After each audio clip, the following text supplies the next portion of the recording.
Boubacar Gaoussou Diarra, monsieur l'ambassadeur, bonjour. Oui, bonjour, monsieur Bachir. Un cessez-le-feu temporaire a été conclu le mois dernier dans le cercle de Nyono entre chasseurs traditionnels d'Ozo et djihadistes de la Katiba Massina, liés à AQMI.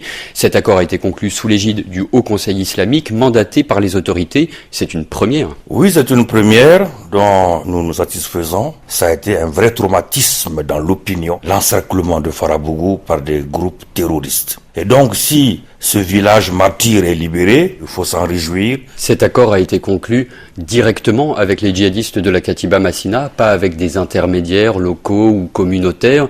Ça, c'est inédit. Ça peut être le début d'une nouvelle stratégie. Moi, je ne pense pas qu'il faille relier l'accord de Farabougou à la dimension du dialogue avec les terroristes. Ce n'est pas dans la même dimension. Nous avons affaire à un conflit intercommunautaire.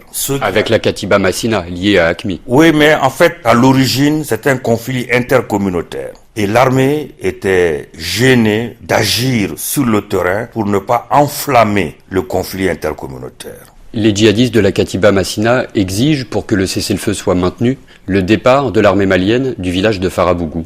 Est-ce que c'est quelque chose d'acceptable? L'opinion s'interroge, comment peut-on accepter dans un État républicain de faire reculer l'armée? Mais je pense que au niveau requis, la réponse adaptée à la situation sera prise.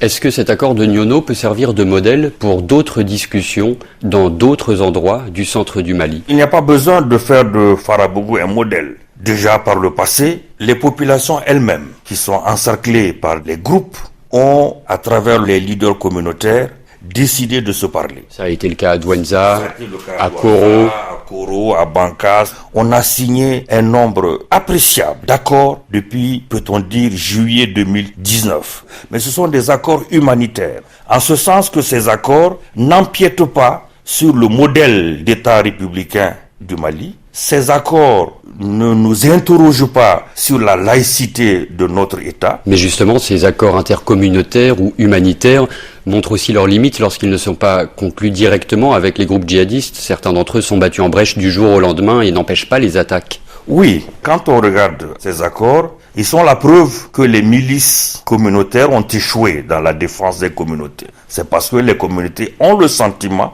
que malgré la création de ces milices, que leur sécurité n'est pas assurée, qu'elles vont voir les leaders communautaires, les chefs de village, les chefs traditionnels pour leur dire « Nous souhaitons travailler ensemble, communauté et communauté ». Et est-ce que vous seriez favorable à ce qu'on implique davantage directement les groupes djihadistes qui sévissent dans ces zones? Je crois que la question vous préoccupe beaucoup. Mais la question n'est pas taboue.